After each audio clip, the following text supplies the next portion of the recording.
विनोद जी, क्या नरेंद्र मोदी के सामने किसी व्यक्ति का होना जरूरी है मुकाबला करने के लिए, और आपकी नजर में वो आदमी कौन हो सकता है?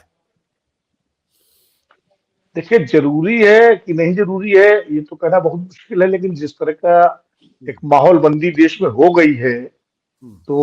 उसमें प्रेसिडेंट आपने खुद ही कहा कि एक प्रेसिडेंशियल इलेक्शन बना दिया गया है और नरेंद्र मोदी जी के सामने कोई नेता विपक्ष का है कि नहीं है, ये प्रश्न बार बार मीडिया में भी पूछा जाता है, बीजेपी के प्रवक्ता भी पूछते हैं। और आप घर परिवार में, रिश्तेदारी में, दोस्तों के बीच में, परिजनों के बीच में बैठे चर्चा करें तो वहां भी ये सवाल उठता है कि भाई मोदी जी के सामने कौन है, विकल्प क्या है। बहुत लोग कहते हैं कि ये सरकार ने ये गड़बड़ किया, ये कमी है, ये दिक्कत है, वो परेशानी है, लेकिन अल्टरनेटिव क्या है, किसको चुने, कौन है, ये प्रश्न एक रहता है और इसको आप अनदेखा नहीं कर सकते, अब अवॉइड नहीं कर सकते। तो मुझे लगता है कि इंडिया गठबंधन की कोशिश तो ये है कि मोदी बनाम मुद्दा चुनाव हो, हम ऐसे मुद्दे क्रिएट करें जिस पर लोग वोट करें। लेकिन जिस तरह का माहौल बनता जा रहा है उसमें लगता है कि एक नए कुछ न कुछ, कोई ना कोई रास्ता इंडिया गठबंधन को किसी के चेहरे को आगे करना पड़ेगा। अब कौन हो सकता है? एक तरफ तो ये है कि हम सब ये मानते हैं कि बीजेपी का ट्रैप भी है कि एक चिराग आगे कर दीजिए तो बाकी चेहरे जो है वो उनके अंदर निराशा हो जाएगी, उनके जनाधार वर्ग में निराशा हो जाएगी और वो फिर उस ताकत के साथ शायद न लगे चुनाव में जिस ताकत से को लगना चाहिए, और नतीजा ये होगा कि बीजेपी पर निकल जाएगी। ये एक, मान लीजिए आपने ममता जी का चेहरा आगे कर दिया तो फिर नीतीश जी बात सोचेंगे मैं क्यों इसमें जूझू, ज्यादा ठीक है, औपचारिकता निभाते रहेंगे, अखिलेश जी भी। तो ये एक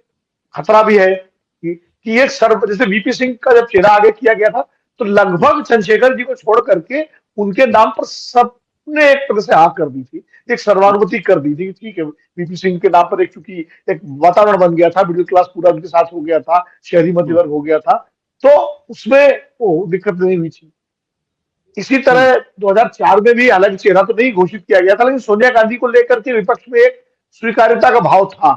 कि अगर सोनिया जी बनती है तो वामपंथियों को दिक्कत नहीं होगी। हालांकि विदेशी मूल का मुद्दा बराबर बीजेपी ने उठाया। इस समय वो ऐसी स्वीकार्यता किसके लिए हो सकती है ये स्पष्ट नहीं है, लेकिन उसमें अगर सबसे ज्यादा मुझे लगता है कोई व्यक्ति मुफीद, आपका सर्वे के नतीजे जो आएंगे वो इनको पीयूष को पता होगा, मैं उसमें जो है जब आएंगे खुलेंगे, मुझे खरगे जी इसलिए लगते हैं कि खरगे की परिपक्वता, खरगे का राजनीतिक अनुभव, खरगे जी का सामाजिक पृष्ठभूमि, उनका दलित होना, ये सब उनके हक में जाता है और उनके ऊपर अभी तक उनके 50 साल के राजनीतिक जीवन में किसी तरह का भ्रष्टाचार का, किसी तरह का कदाचार का कोई आरोप नहीं है, कोई विवाद नहीं है। दिक्कत यही है कि नरेंद्र मोदी जी के नाम पर जब बीजेपी 2014 में लेके आई थी तब वो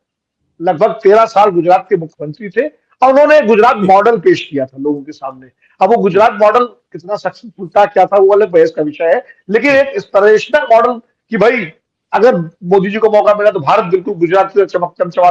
चमचमा जाएगा और सारी समस्याओं का हल हो जाएगा। खड़गे जी के पास उस तरह कोई मॉडल अपना नहीं है, वो मुख्यमंत्री कभी नहीं रहे, वो मंत्री तो रहे, सब रहे, लेकिन तमाम पदों पर रहे, लेकिन अपना वैसा मॉडल नहीं है जो मोदी जी ने पेश किया था। वो एक चुनौती है उनके सामने कि अपना एक विजन क्या है, लेकिन वो बना सकते हैं वो विजन, वो सामाजिक न्याय का विजन बना सकते हैं, वो वंचित वर्गों को आकर्षित कर सकते हैं, बहुत सारे चीजों से करके मुकाबले पे आ सकते हैं। मुझे लगता है आज की जो परिस्थिति है उसमें शायद मल्लिकार्जुन खड़गे सबसे मुफीद लगते हैं।